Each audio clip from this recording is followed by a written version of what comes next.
E aí galera, tudo bem com vocês? Tá bom. Iniciando mais uma aula e dessa vez a gente começa então com as categorias fundamentais da geografia política: espaço, território e territorialidade. Então nós vamos tratar sobre essas três categorias que são importantíssimas para a gente entender a geografia política, tá? Sem elas, você não entende geografia política e você não tem como sair desta disciplina sem ter domínio dessas três categorias. Quando a gente fala de categorias, nós estamos falando de algo semelhante a conceitos, né? Mas elas têm aí uma importância maior. Elas estão, digamos, numa escala mais importante em nível de conceito, numa escala de dominância maior. Digamos que elas dominam outros conceitos, né? Então, espaço, território e territorialidade são as categorias fundamentais para a gente entender a geografia política. E temos uma imagem aqui, né, que é uma capa de um livro de um autor antigo chamado Sun Tzu, chamado A Arte da Guerra. E mais tarde a gente vai saber por que a capa deste livro está aqui, tá? Então vamos lá. Primeiro a gente vai então falar um pouco sobre o espaço. A gente vai falar um pouco por quê? Porque vocês já abordam sobre o espaço em várias disciplinas. A exemplo de História do Pensamento Geográfico, de Geografia Humana, tá? Então você já tem um domínio sobre a categoria, o conceito de espaço.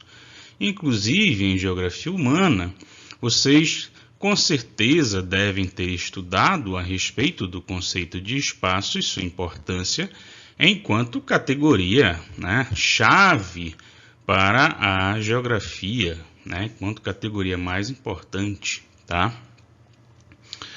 Então, ao longo da história do pensamento geográfico, prevaleceram diferentes visões de espaço, dentre as quais, e essas visões que eu estou colocando aqui não são visões que vocês devem levar ao pé da letra, né? São apenas visões, por exemplo, que um autor chamado David Harvey, ele apresenta em seu livro, né, Justiça Social e a Cidade. E eu coloco aqui apenas para a gente ter uma ideia, uma referência, tá? Por exemplo, espaço absoluto, né, que é o espaço entendido como uma caixa, né? É a visão do espaço chamada de visão kantiana. O espaço está entendido como se fosse um receptáculo, uma caixa que contém as coisas dentro, né? Então o espaço é como se fosse um contenedor, um receptáculo que contém as coisas, tá? Essa visão, por exemplo, era muito evidente na época da geografia tradicional, tá? Outra visão é a visão do espaço relativo. A visão do espaço relativo, ao invés dessa visão do espaço contenedor, era do espaço composto pelas próprias coisas em relação umas com as outras. Tá? Essa relação, por exemplo, olhem para esse objeto aqui que vocês estão olhando nessa imagem. Pensem, por exemplo, que você está olhando a partir de quem olha por esta porta. Se você estiver olhando da porta, você tem uma perspectiva, né, desse espaço, digamos assim. Para quem olha lá daquele relógio, digamos assim, vai ter outra perspectiva. Para quem está olhando lá daquele horizonte, vai ter outra perspectiva, tá? Então, essa visão, digamos assim, relativa, né? Outro exemplo de uma visão relativa do espaço, por exemplo, se você está andando de avião, para você que está em repouso andando de avião, né? Viajando de avião, na verdade, Quem está em movimento são as pessoas não, né? Ou a Terra que está em movimento. Mas para as pessoas que estão na Terra, olhando o avião passando, digamos que as pessoas estão vendo você passando de avião, as pessoas estão em repouso e o avião é que está em movimento, tá? Então, a visão relativa de espaço, ela sempre coloca as coisas em perspectiva, tá? Tudo depende do observador ou da perspectiva de quem observa ou das relações das coisas em relação às outras coisas.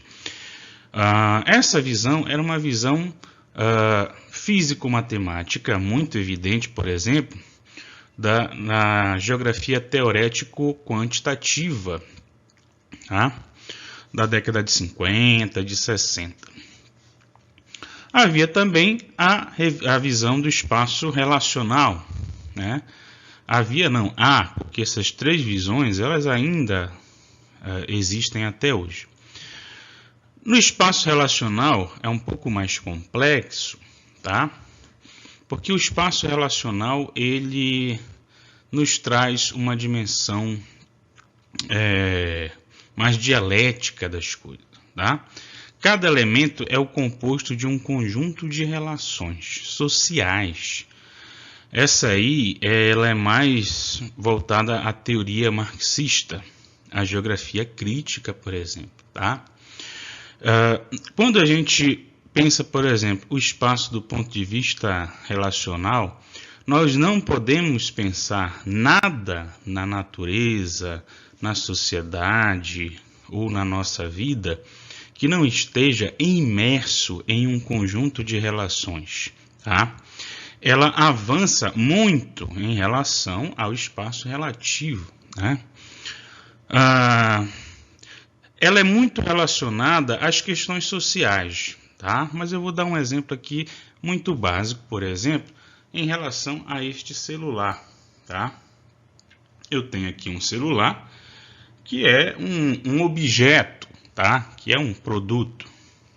Este celular, obviamente, é um objeto que é um produto da indústria. Ele é um objeto, ele é uma coisa, tá? Mas eu só posso entender esse objeto a partir de um conjunto de relações. Esse objeto ele tem um preço, mas esse preço não é apenas um preço. Esse preço só tem um preço porque ele está dentro de um conjunto de relações que são relações sociais de produção. Mas essas relações sociais de produção são, antes de tudo, relações entre pessoas, que são relações de controle, de dominação, de poder, né? Que são relações também entre países, que são relações que envolvem guerras, que envolvem imperialismos, né? Então, percebam que eu consegui, a partir de um celular, ultrapassar, inclusive, escalas, tá? De reprodução desse fenômeno, né? Que envolve o celular, né? Mas também que envolve a sociedade, tá? E nós estamos aqui falando ainda de espaço, ok? Mas vamos avançar.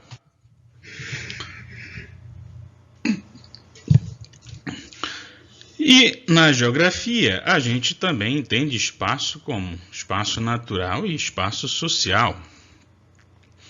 O espaço natural é o ambiente natural, a natureza, digamos assim, composta pelos rios, a vegetação, tá? Os elementos climáticos e tudo que está envolvido, né, com esse ambiente que não foi produzido pelo homem, evidentemente, tá? E o espaço geográfico é o resultado do processo de transformação do espaço natural. É composto pelas cidades, pelo meio urbano, as fazendas, propriedades, pelo meio rural. Então, a geografia, ela estuda esse espaço geográfico. Mas aí eu pergunto para vocês, cada vez mais nós temos essa natureza socializada, cada vez menos é difícil a gente encontrar esta natureza natural, digamos assim. Muito embora a gente tenha, digamos assim, uma natureza que pareça não estar modificada, ela acaba estando modificada e às vezes a gente não percebe, por exemplo, com eventos climáticos que estão transformando, por exemplo, as geleiras, as calotas polares que estão diminuindo. Tá? Você não está vendo o homem lá, mas cada vez mais elas estão diminuindo. E isso são transformações de causas humanas. Tá?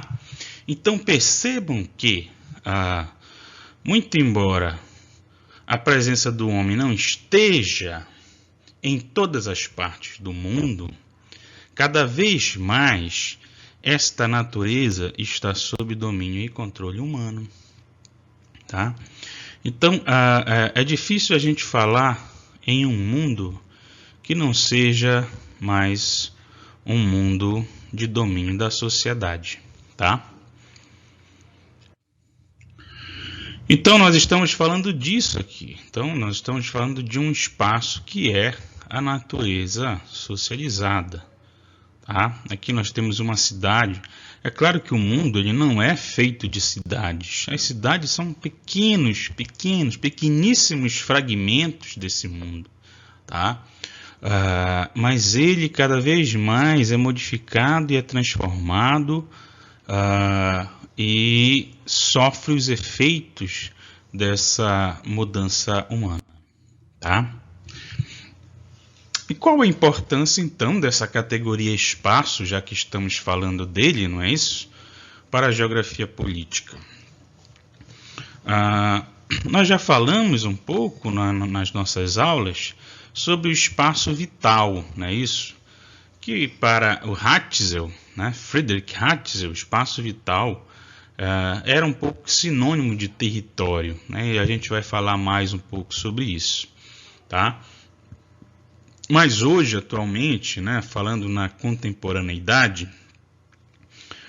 não há relações políticas sem bases materiais, se a gente estiver falando de espaço mesmo atualmente, que nelas se realizem aquilo que Marcelo Lopes de Souza chama de substrato material, ou seja, base material do espaço. O espaço dispõe de recursos, fonte de matérias-primas e da própria vida, que anima as relações e que dão sentido à existência política. Tá? Então, os rios, os lagos, os mares, as florestas, tudo isso está sob disputa, não é verdade? Os recursos minerais, tá? Esses elementos estão sob disputa. Tá? Os potenciais energéticos. Tá? Então, esses elementos fazem parte, estão impregnados no espaço, tá? E por isso a importância, né, do espaço, né, uma vez que nós estamos falando desse substrato. Quando eu falo de substrato, né, eu estou falando do próprio espaço, tá? Da própria matéria. Tá? Quando eu falo de substrato, é matéria. O espaço é constantemente produzido e reproduzido, como afirma Milton Santos. É um palimpsesto. Um palimpsesto é um pergaminho, né? Um pergaminho, daqueles pergaminhos antigos feitos em couro. Tá? É um couro fino. Ele era então escrito e quando havia necessidade, ele era apagado. Né? Os monges apagavam aquele pergaminho e reescreviam, né? E ficava como se fosse uma escrita a lápis. Sabe aquela escrita a lápis que a gente apaga, mas fica aquela marca? Então, sempre ficam marcas do passado quando a gente apaga. Então, o espaço é um palimpsesto, onde você apaga e ficam marcas do passado. Isso faz com que os agentes disputem as diferentes formas de modificar e de rearranjar este espaço. Então, essa é a importância da categoria de espaço para a geografia política. Tá? Pois bem, agora vamos falar de território. Lembram daquela capa do livro do Sun Tzu, A Arte da Guerra? Pois bem, temos aqui o trecho de um trecho daquele livro, né? A Arte da Guerra, que diz assim, abre aspas, a conformação do terreno é de grande importância nas batalhas. Assim sendo, apreciar a situação do inimigo, calcular as distâncias e o grau de dificuldade do terreno, quanto à forma de se poder controlar a vitória, são virtudes do general de categoria. Quem combate com inteiro conhecimento desses fatores vence, de certeza. Quem não o faz é certamente derrotado. Sun Tzu, A Arte da Guerra. Então, conhecer o território, né, é conhecer como vencer a guerra. Se o general não faz, se ele não conhece essas estratégias, né, que são, por exemplo, as montanhas, né, como é que está configurado o terreno, ele não consegue então vencer. Esse conhecimento do território então é fundamental. Só que não é preciso conhecer, não basta apenas conhecer o território. É necessário ter também uma coisa, né?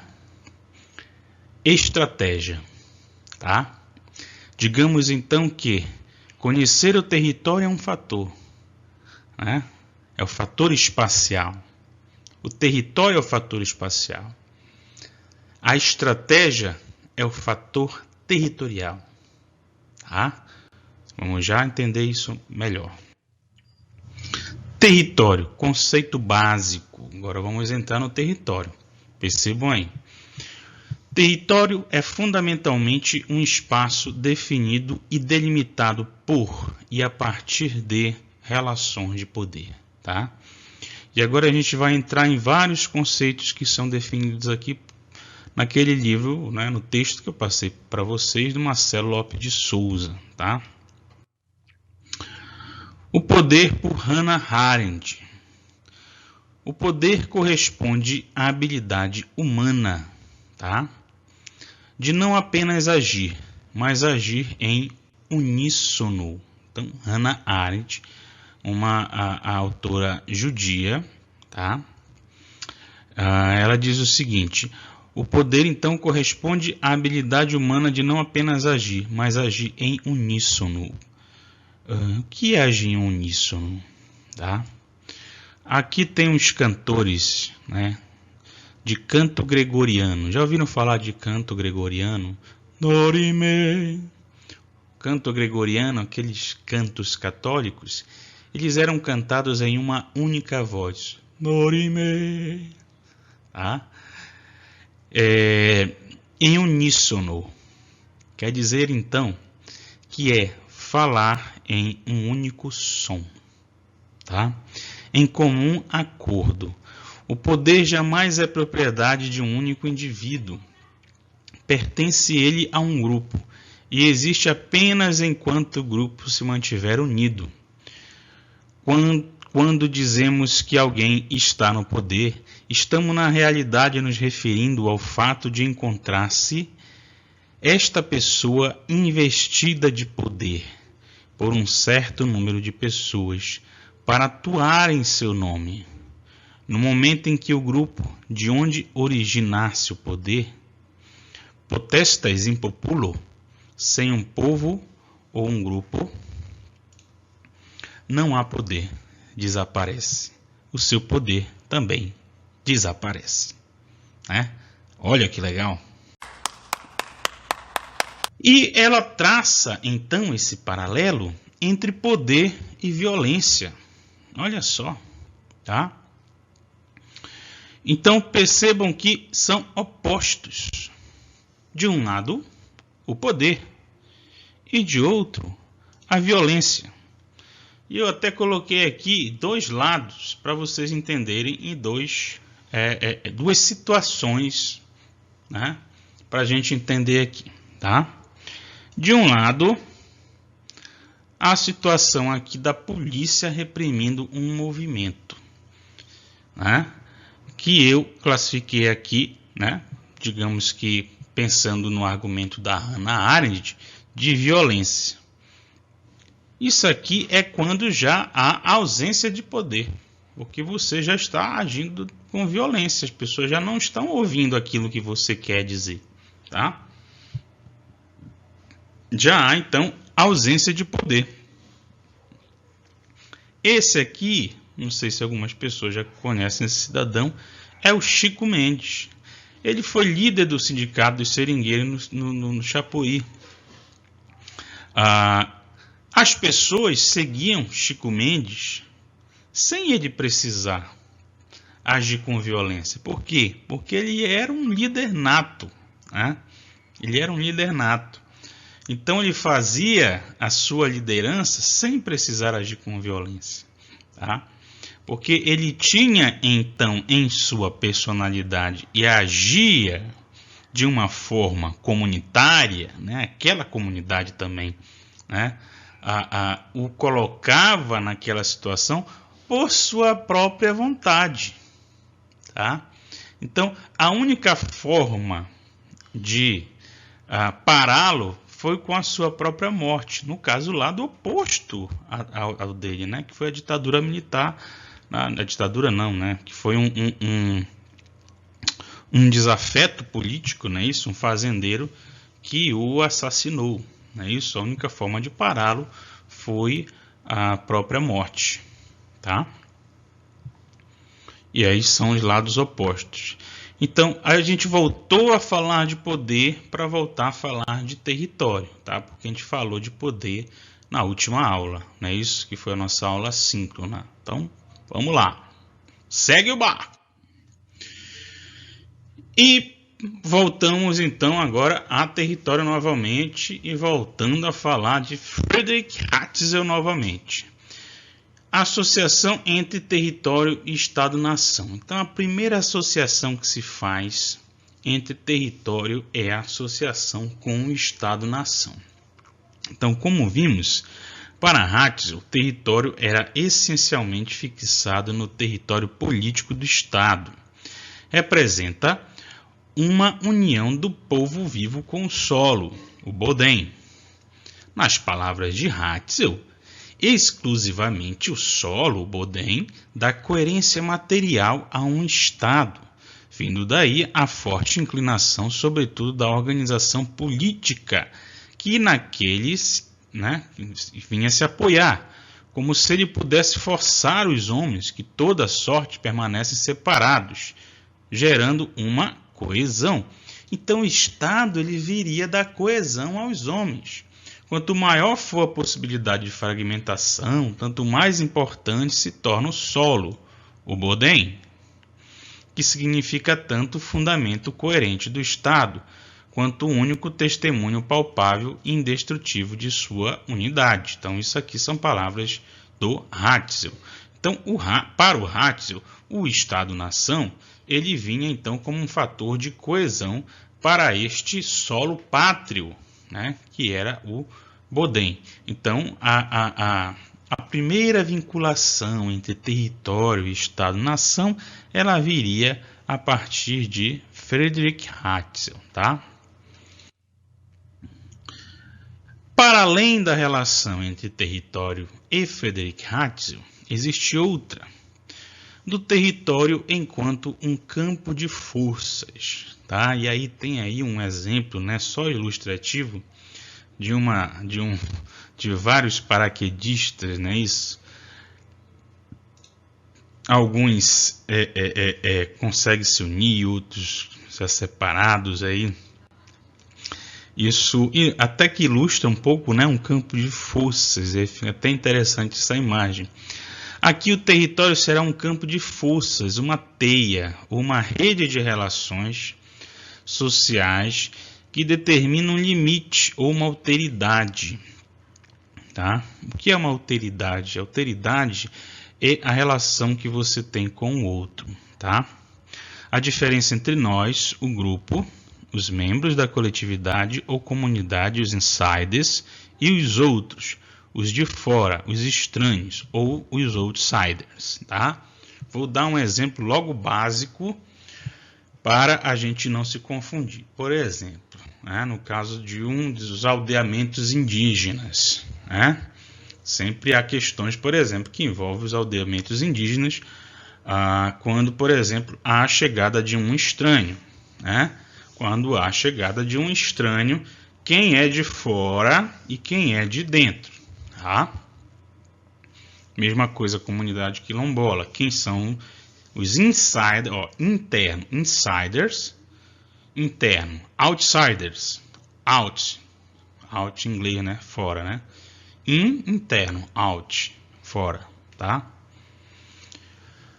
Então, os de fora e os de dentro, tá? Pense numa área, insider, dentro, outsider, fora, ok? Isso não significa que nós temos, por exemplo, uma cerca. Isso não significa que nós vamos ter um espaço fechado, uma prisão ou algo assim, tá? Nós podemos, inclusive, não ter sequer uma delimitação, sequer uma placa, sequer uma camisa, sequer uma determinação ou um nome qualquer, tá? Apenas isso pode ficar implícito, ok? Assim, vários tipos de organização, espaço temporal, de rede de relações podem surgir e desaparecer em tempos relativamente rápidos, inclusive, né? Então, essas relações, elas podem durar muitos anos, podem ser tradicionais. Pense, por exemplo, de grupos tradicionais, grupos de seringueiros. Pense em povos indígenas, né? Que podem ser milênios, podem ser séculos, né? E pense em grupos que podem se organizar e desorganizar em horas, minutos. Eita, minutos, sim. Grupos de internet, hackers, podem sim, tá? A territorialidade, né? Eita, professor, já passou do território para a territorialidade? Sim. Por quê? Porque para eu entender um pouco o território, eu preciso entender a territorialidade. Porque a territorialidade é que define o território, meu amigo. Tá? E eu tenho a imagem aqui, olha. Eu tenho um homem e ele se transforma numa árvore. Ele está enraizado. Né? O que é isso? Pessoas podem se enraizar, pessoas não podem se enraizar porque as pessoas têm pernas, elas caminham por aí, né? Pessoas não se enraizam, sim, pessoas se enraizam, sim, né? E as pessoas às vezes não, as pessoas se enraizam mais do que às vezes muitos outros bichos, inclusive. Vamos pensar, por exemplo, de nossos, né, dos povos nordestinos, tá? Das nossas raízes nordestinas, que todos nós somos um pouco nordestinos, né? Os meus avós eram nordestinos, tá? Muitos dizem, nordestino não tem paradeiro, nordestino não tem raiz, tá? Bom, a questão é que os nordestinos, no caso dos retirantes, quando eles saem, e eles não saem por opção ou por necessidade, eles acabam levando o Nordeste com eles. E aí eles levam, por exemplo, o simbólico do Nordeste. Pensem, por exemplo, a região como Transamazônica. O que tem de Nordeste na Transamazônica? Quase tudo, né? Quase tudo da Transamazônica é nordestino, tá? Da cultura, da música, a comida, tá? Então, a territorialidade, antes de avançar na noção de território, enquanto campo de forças, antes é preciso entender o conceito de territorialidade. E quando a gente entra no campo de territorialidade, a gente tem que, né, ver um pouco sobre Robert Sachs, né? A territorialidade é entendida como a tentativa, e aí é uma tradução, porque o Robert Sachs só tem, né, o livro em inglês, como a tentativa de um indivíduo ou grupo de afetar, influenciar ou controlar as pessoas, fenômenos e relacionamentos, ao delimitar e afirmar o controle sobre uma área geográfica. Esta área será chamada de território, tá? Então, essa territorialidade vai ser essa tentativa, né, de gerar uma coesão dentro de um grupo, tá? Não é que alguém esteja, né, dentro de um grupo tentando gerar essa coesão. Isso acontece, pode ser que tenha, né? Mas isso acontece de forma natural, mas também acontece em relações ali, conflitos, né? Tensões, tá? Pode acontecer várias coisas dentro desse campo de forças que gera coesões, rupturas dentro de um grupo, né? Divisões, uniões, tá? Pense, por exemplo, em grupos políticos, tá? Como que eles acabam se dividindo, se somando, se fundindo, né? Em movimentos sociais, como eles acabam se dividindo, se somando, se fundindo. Na questão da territorialidade acontece algo muito semelhante, né? Mas isso se manifesta territorialmente, ok? Então lembrem-se, né? E aí tem as lâmpadazinhas para que vocês não esqueçam. É a territorialidade que faz o território, uma vez que é a partir das relações de pertencimento tecidas entre os grupos que se estabelece uma coesão. Uma unidade que define quem pertence e quem não pertence a dado território, tá? Então, não esqueçam isso. Agora vamos falar sobre várias formas e exemplos de territorialidade baseado em Marcelo Lopes de Souza, ok? Seguindo. Eita, professor, o que é que vamos falar agora, tá?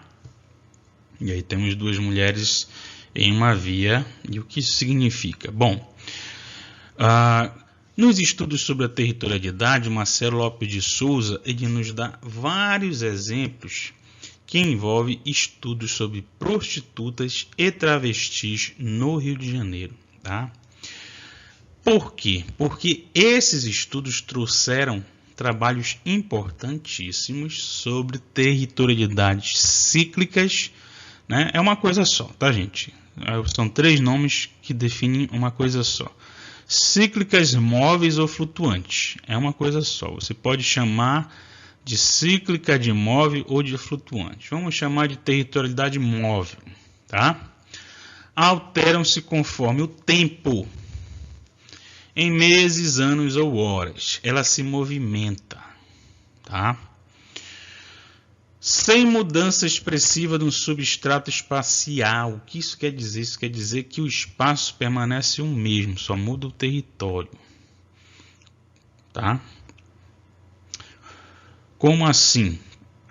A base material, por exemplo, a rua, as estradas, as coisas que estão lá, né? O espaço em si, a base material não muda nada. A estrada, o meio-fio, as árvores, os postes, a lata de lixo, a placa, tá?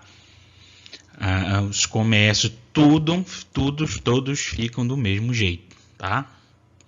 Só o que muda são as relações e as atividades que são feitas lá. Que atividades são essas? Vocês sabem do que eu estou falando, né? Muito sexy. Então, o que acontece? Altera-se conforme o tempo, em meses, anos ou horas, sem a mudança expressiva no substrato espacial material. A exemplo das prostitutas do Rio de Janeiro fazendo trotoar nas calçadas. O que é trotoar? Não sei. Trotoar é caminhar, tá, gente? Caminhar nas calçadas, tá? É verdade. Quer dizer, às vezes não. Bom, e aí ele dá alguns exemplos. Vamos lá, vamos entender um pouco isso aqui, rapidinho. Parte da área de obsolescência de uma cidade em 2 momentos distintos. Para não complicar, o que é área de obsolescência? Rapidamente. É o centro de uma cidade, de uma metrópole antiga, aquele centro velho, aquele centro obsoleto, tá? Geralmente à noite ele fica ali meio mórbido, tá? Passa pouca gente, então é propício para atividades da prostituição, tá? Parte de uma área obsolescência de uma cidade em 2 momentos. Então vamos lá. Sábado, 11 horas, tá? O que é que nós temos acontecendo aqui? Aposentado jogando cartas e mães com crianças neste local. E nas demais áreas nós temos o que? Olha os pontinhos. Pessoas trabalhando no comércio, em pequenas oficinas, pessoas fazendo compras, indo, ou seja, a atividade de comércio que está acontecendo pela manhã na área comercial de uma metrópole, o Rio de Janeiro, tá? Vamos lá, aconteceu tudo isso, comércio fechou, tá? A prefeitura foi lá, varreu as ruas, já deu 10 horas, 23 horas o que aconteceu? Este mesmo local, mesmíssimo local, tá? Não mudou nada. A mesma praça, o mesmo banco, tá? Prostitutas fazendo trotoar com seus clientes em hotéis de alta rotatividade, tá? No mesmo horário. Mesmo horário não, por favor. Às 23 horas do mesmo dia, tá? De sábado, tá? Então, isso é um exemplo de territorialidade cíclica. Então, houve uma mudança, de atividade, sem mudança no substrato material, ok? Então, houve uma mudança na territorialidade. Territórios diferentes, certo? Ok. Outro exemplo, uma territorialidade móvel, tá? Momento X, tá? Prostitutas fazendo trotoar, entretendo seus clientes aqui nesta área do Rio de Janeiro. Um ano depois, esta área, tá? Ela reduziu, a área das prostitutas reduziu, mas o que aconteceu? Passou-se então a haver uma competição de território entre prostitutas e travestis, ok? Que passaram então a entreter seus clientes, tá bom? Então passou ali a ter uma divisão e também uma disputa de território entre prostitutas e travestis, correto? Então é um exemplo de uma territorialidade móvel, tá? Então, primeiro caso, uma territorialidade cíclica, segundo caso, uma territorialidade móvel. E outro exemplo aqui, uma territorialidade em rede, tá? Um exemplo que o Marcelo Lopes de Souza nos dá sobre territorialidade em rede é do tráfico de drogas, mas não é o único exemplo que existe, é um exemplo que ele nos dá, tá? O exemplo do território do tráfico de drogas que se pulveriza em diferentes bases e pontos de comando, sendo difícil definir um território zonal. Nesse caso, privilegiam-se as linhas. As linhas, elas não são linhas de verdade, né? São conexões, são ligações de celular, por exemplo. Os arcos, né? São ligações de celular. Antes eram rádios, né? Tá chegando aqui e tal, tá? ou seja, os feixes de ações e as bases de comando, ao invés das zonas. Não é controle de zona, tá? Dos polígonos, não são polígonos, não são áreas em si, são redes, são pontos ligados, tá? São nós de linhas, é como se fosse uma rede de peixe, tá? Então não dá para dizer, por exemplo, que certa favela ou certo bairro é o território de uma ou outra facção, pois essa definição não se dá de forma zonal, tá? Aí ele dá um exemplo, por exemplo, de uma disputa entre duas facções, tá? No caso, territórios descontínuos organizados, tráfico de drogas, disputando o mesmo território. Olha aqui, ó. Área de influência, mercado consumidor em disputa, olha aqui, ó. E aqui duas facções disputando aqui, ó. A pontilhada é uma e essa aqui, né, sem o pontilhado, é outra. E elas disputam a mesma zona, tá? E aqui o território é contínuo, tá? Então, duas facções disputando o mesmo território na mesma zona, só que elas disputam em rede, tá? Então, percebam como que é complexo. E como é que, por exemplo, a polícia pode lidar com isso? Somente com o uso da inteligência, né? Somente tentando desvendar o funcionamento dessa rede do tráfico, né? Sem a inteligência, uma polícia desinteligente não consegue, né, desvendar esta rede de tráfico, que se estabelece, por exemplo, nesses locais, tá bom? Mas esse é apenas um exemplo da territorialidade em rede, tá? Há vários outros exemplos que poderiam ser colocados aqui. Bom, e aí diferença entre espaço e território, tá? Eu vou sintetizar de forma básica para a gente não esquecer. Vamos lá. O espaço. Gente, o espaço é o espaço socialmente produzido pelo homem, a produção da sociedade, a natureza socializada, o espaço socialmente produzido. O território, áreas ou campo de forças delimitadas por relações de controle, poder e dominação. Aí você diz, professor, eu olhando é a mesma coisa, mas é a mesma coisa, porque eles estão entremeados.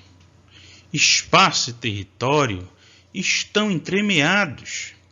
Tudo depende de quê? Tudo depende do que você vai pesquisar, tá?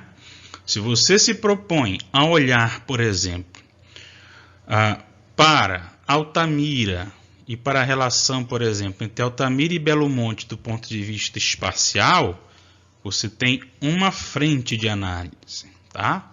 Digamos um TCC.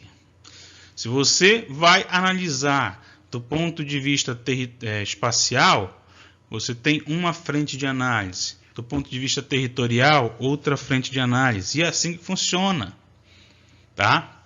Então, eles estão entremeados. Não é que é uma coisa ou outra. Eles estão lá, espaço e território estão juntos, tá? Poder e o espaço produzido, eles estão em uma coisa só, tá?